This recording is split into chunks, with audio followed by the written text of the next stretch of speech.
Bueno, muy bien, volvemos a la actualidad nuevamente local y un tema que me parece sumamente importante para compartir con ustedes. Se está realizando la tercera semana de la ansiedad en Santa Rosa.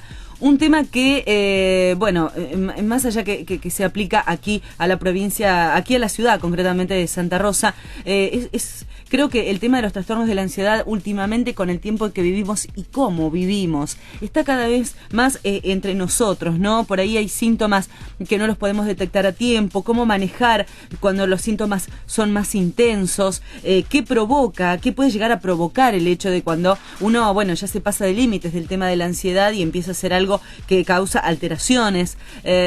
Justamente vamos a hablar con uno de los responsables de esta organización para contar un poco el objetivo principal de estas jornadas y hablar un poquito del tema de la ansiedad, que no es un dato menor. Lo tengo en línea al doctor médico psiquiatra Agustín Narvaja. Agustín, buenas tardes. Carolina te saluda, ¿cómo te va? Hola, buenas tardes, Carolina, ¿qué tal? Bien, hablaba justamente, el tema, cuando uno habla del estrés, habla de la ansiedad, yo creo que ya se han instalado entre nosotros, y más este último tiempo, ¿no? Tan relacionado a cómo se vive. Y uno dice, tenés ansiedad estás ansioso, tenés que empezar a calmarte. Como si fuera eso algo tan fácil de manejar, ¿no? Pero bueno, primero quería que nos contaras un poquito el objetivo de esta tercera semana que está transitando de la ansiedad aquí en Santa Rosa, y después meternos un poquito más en detalles con el tema de la ansiedad. Sí, cómo no. En cuanto a las jornadas, estas son las terceras consecutivas en La Pampa, la tercera semana de la ansiedad. Y el objetivo principal, como desde la primera que organizamos, es informar y concientizar a la población general respecto de estos cuadros, cómo se tratan y, por sobre todo, cuáles son las consecuencias de no tratarlo con las medicaciones. Son cuadros muy frecuentes en la sociedad y que se sabe muy poco, y lo poco que se sabe, la mayoría de la información es incorrecta. Así que al encontrarnos con todo eso, nos vimos motivados desde ya el tercer año, a poder informar al respecto y organizar jornadas de tipo psicoeducativas, y no solamente desde la información teórica, sino con actividades recreativas que sean, por supuesto, que sirvan desde el punto de vista informativo, pero también que sean entretenidas a la población, que se enganchen, que sepan que no es un tema tabú, que rompan esos esquemas y esos miedos, y poder informarse significa romper esas barreras. Así que todas las actividades que realizamos es con ese fin, ¿no? Escuchar a la población desde ese punto de vista. Agustín, cuando uno dice, el tema de la ansiedad, básicamente, cuando dice, no tengo, mi tolerancia es cero, no tengo tiempo de espera, no puedo esperar, yo ya estoy pensando 5 cosas más adelante de lo que estoy viviendo en este momento.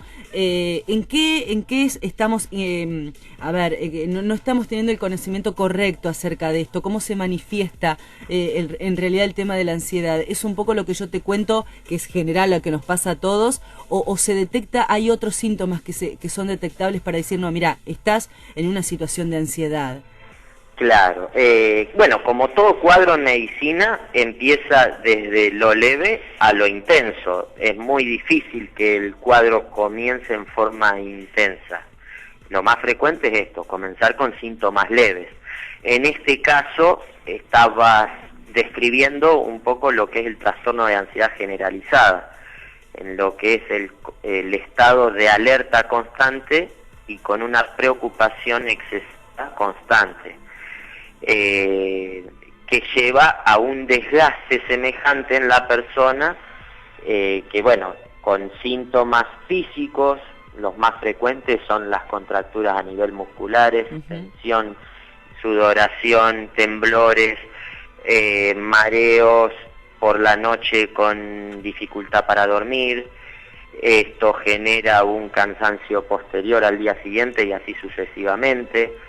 Ese desgaste es tan frecuente y tan solapado que hay veces que pasa desapercibido, pero llegado un momento comienza la persona con mayor disfunción y llega a generar complicaciones como es un episodio depresivo, ya a tener dificultades en la memoria, en la concentración, en el estado anímico, con irritabilidad, con angustias por momentos, la habilidad anímica que llamamos a que una situación hace angustiar en forma espontánea a la persona.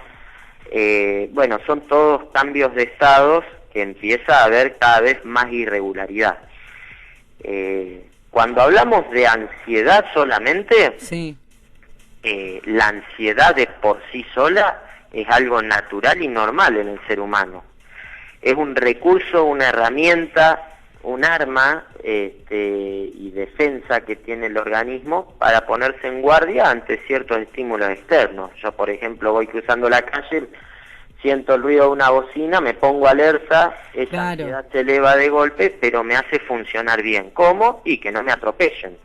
Tomo atención de esa situación y resuelvo. Eso es una respuesta normal y esperable. Lo diferente es cuando hablamos de una ansiedad con una elevación de tanta intensidad que la persona empieza a disfuncionar en sus respuestas cotidianas. Claro. Sí, sí, sí. En vez de resolver mejor, se ahoga en un vaso con agua, como por así decirlo, y empieza a no resolver. En este ejemplo que vos referías, Carolina, en el hecho de, bueno, me adelanto, estoy con 5 cosas a la vez, bueno, en vez de enfocarme en algo y resolver, me quedé pensando en un montón de cosas y no resolví nada. Y eso después me angustia y me presiona y sigo disfuncionando. En ese ejemplo que vos planteabas, hay muchos más ejemplos y en otros trastornos de ansiedad, ¿no? Claro, tal cual. Yo por ahí hablaba cuando digo, bueno, para empezar a detectar o estar un poquito alertas en el buen sentido para decir, bueno, a ver, acá es donde tengo que empezar a frenar un poco la situación porque para no llegar al extremo. Y justamente en ese punto, Agustín, quiero preguntarte, cuando uno empieza a detectar estas cuestiones, ¿de qué manera, porque siempre es importante acudir al especialista, al médico especialista para que te ayude, pero si uno pudiera tratar de frenarse un poco antes para no llegar al especialista, ¿qué sería lo recomendable cuando uno dice, bueno, a ver, estoy con ciertos síntomas, no estoy durmiendo bien, o me estoy comiendo todo, porque la comida también es parte de esta situación, o por ejemplo, lo que vos decías, estoy con problemas de concentración, ¿de qué manera casera, entre comillas, yo puedo tratar de empezar a frenarme un poco cuando detecto eso? ¿Hay? O si la hay, ¿no? Porque quizás no es así. Sí, exactamente. Cuando hablamos de un cuadro que se está generando en las personas, de estas enfermedades, sí, son cuadros tan complejos y de evolución crónica. Crónica quiere decir que si no se trata, la enfermedad continúa avanzando y se intensifica cada vez más, como es la diabetes, el hipotiroidismo, la hipertensión. Son cuadros que si no se tratan, ya sean leves, moderados o intensos, siguen avanzando. Uh-huh. En este caso, si la persona está comenzando con un trastorno de este tipo, no va a haber una receta casera al respecto que la frene. Va a requerir de un tratamiento que, de acuerdo a las intensidades de la enfermedad, si está en un estadio leve, el tratamiento va a ser más por exitoso. Supuesto, se va a responder más rápido, va a haber menos deterioro y con mayor anticipación la persona va a funcionar mejor. Pero sí, por eso mismo es que siendo tan complejos estos cuadros, se requiere de un tratamiento complejo. El abordaje, hoy por hoy, se hace a través de forma interdisciplinaria con el mejor resultado, en cuestión de que si hace falta una medicación para calmar ese sistema nervioso autónomo que está desregulado porque no se están produciendo las proteínas adecuadas que tiene que producir el cuerpo que regulan esas funciones, hay que darlas. Es como por ejemplo en el diabético que no se produce la proteína que se llama insulina. Bueno, en este caso hay ciertas proteínas que actúan en el sistema nervioso que no se están produciendo y hay que estimular esa producción de proteínas. Claro. Lo mismo con los recursos de los rasgos de personalidad. Hay que aprender a funcionar mejor, esas son estrategias que se dan en la psicoterapia. Pero bueno, para primero poder abordar al paciente con todo el tratamiento, se requiere de un diagnóstico preciso. Claro, exacto. Todo en medicina. Para hacer un tratamiento, primero tengo que saber qué es lo que voy a tratar. Y para eso hay que hacer un buen diagnóstico. Entonces, bueno, el primer paso sí sería hacer la consulta al especialista para saber si realmente cuál es el cuadro que estoy padeciendo y a partir de ahí se establece el tratamiento de ser necesario. Exacto. Sí, más que nada porque uno escucha mucho en la calle que te dicen, la verdad tengo 1000 cosas pero no puedo parar.